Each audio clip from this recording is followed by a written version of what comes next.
What up, everybody? Welcome back to My Crafty Garage with me, Tanya. Today we'll be making a welcome sign out of 2 love signs that I had purchased at Dollar Tree during Valentine's Day. And I figured Valentine's is over, let's put these signs to good use and reuse them for something else. So I started off by sanding them down, making sure they have a smooth surface for when we go to paint them.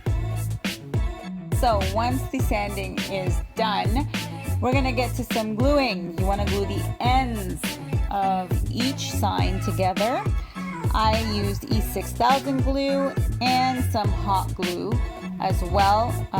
The E6000 glue takes a little longer to dry, so I do suggest you leave it overnight to dry fully before moving on to any further steps. But if you wanted to kind of get through things a little quicker, I do suggest to add a little bit of that hot glue on there, mix it in, and you should be good to go.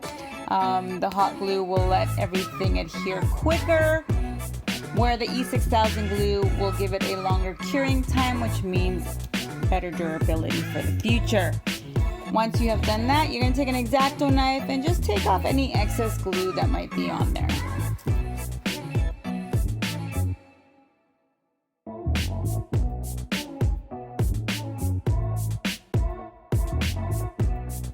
For better support, I used some masking tape along with giant popsicle sticks and made an H right where the 2 signs meet. I do apologize, guys, you don't see that in the video, but it gives it more support and it's not as flimsy.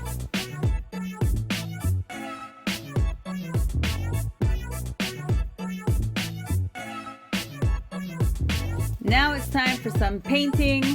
Yes, I know, I'm not wearing the gloves. I know. Ladies, make sure to keep those nails fresh at all times. Put on those gloves. I seem to have a problem remembering this part, but the show must go on. I've decided to go with my favorite color, white, as my base color for my board. You can use any color you'd like. And I'm using a sponge brush to apply it, as I find it's a little smoother than a bristle brush.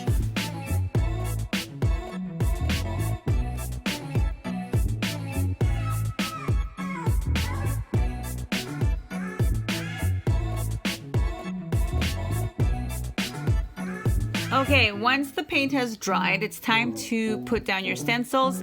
You could use self-adhesive stencils, which makes life so much easier, or you could do what I'm doing and tape them down yourself, which takes a little longer, but the end result is the same.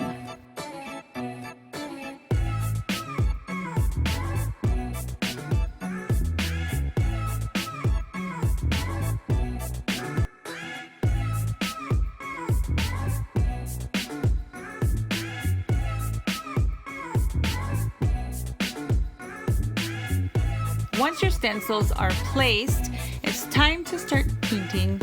I'm using black for my stenciling. I'm using a sponge dabber, which I dip into my paint and then take off any excess paint that might be on there, because I don't want to over flood my stencils and then have a sloppy finish.